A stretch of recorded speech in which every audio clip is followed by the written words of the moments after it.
Mayor, you mentioned many accomplishments, Mayor. Pero so far, unsa imo kanang pinaka-fulfilled ka sa imong mga accomplishment for a year, Mayor? Um, para na ako sa education pod no. Labi na naka paagni ta sa atong mga athletes atong daghan kita gold ron sa palarong pambansa no. So karon atong ipada next week ang atong Arnis team para sa World Eskrima Festival.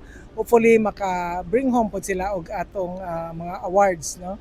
And then ato sang for the first time nakapadhatag kita og mga um, bags o notebooks sa atong mga tanan natong learners sa atong public schools o sa atong daycare na kuan facility. Then of course ang health na maka-opera na ta og mga specialized na cases no, gallbladders, fractures labi na atong mga kadaghanan sa atong accidents, vehicular accidents diri bali yun, bali kamot, kuan, tiil, ano, di ba? So sa atuan ng hospital daan pa lang maka-opera na ta.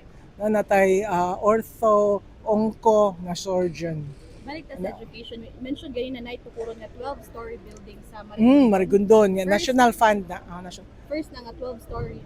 Na naman, na ongoing naman sa ng Cebu City, Ato then dyan sa Lapu-Lapu. this year ang Mandaue, then next year ang Lapu-Lapu.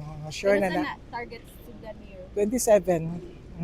So, na-appeal na sa actually sa budget sa 27. Mayor, you mentioned ganihan na nadugang sa 12 Oo, ganun ang buntag So, gabi while nag-rehearsal ko, gingnan kong Doc Andales, gipatawag lagi dire kay kanang magpirmahay na po sa waterfront ko. Wa man ko matawag ana ko bago pa ko dito sa Manila nag-sign with Sec Angara. So lain na po dahil na add sa duha ra man tato ang sa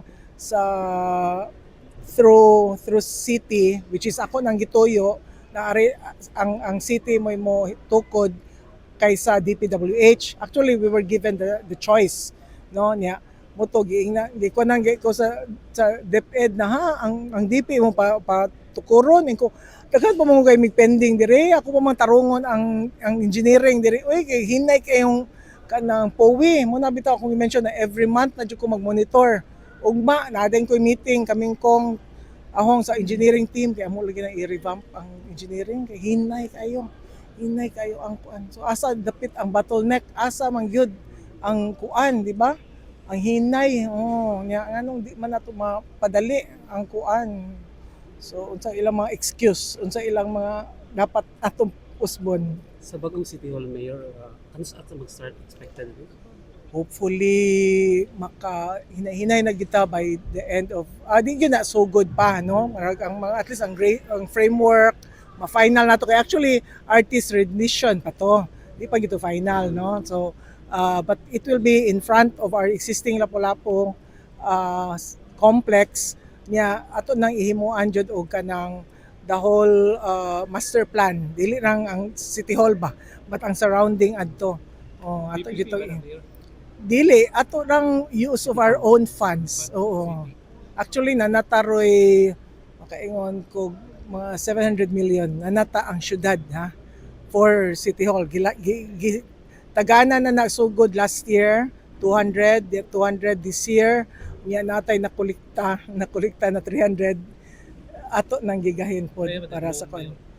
Kung pwede lang di ta mo loan jud or nag-atang nagsigig pangulitaw ang Land Bank ug ang DBP. Tag 2 billion na ang 2 billion ilang ipaloan but kung pwede di lang ta mag-loan. Wala pa tayo final design. Wa pa na final magkuan na ta pero more or less ingadto na kuan complex na. Ato green, resilient. Ay ibabaw adto solar, puro to solar tanan. Kung pwede natay water retention pond sa ilawom. Adto ang mga tubig na kuan. Ang 700 million, Mayor, since allocation and initial running. Initial pa kay mga more or less 1 billion siguro gid na. Katong gimension For next year, lain na sad mga 200 million na sad atong itagan sa atong budget. Katong gimension nimo, Mayor, nga tukuron nga Lapu-Lapu City Sports sa Lapu-Lapu Complex. Tong oval, ang oval hapit naman to ang oval mahuman sa City College. Yeah, under ni Kong hopefully ang kuan sa ang oval pod na sa luok ba kung makuan na pero na fundingan naman gud na sa time pa nako. Sayang kayo mabalik bitaw. But we are lobbying for it. We are asking the help of President Marcos para madayon gid na.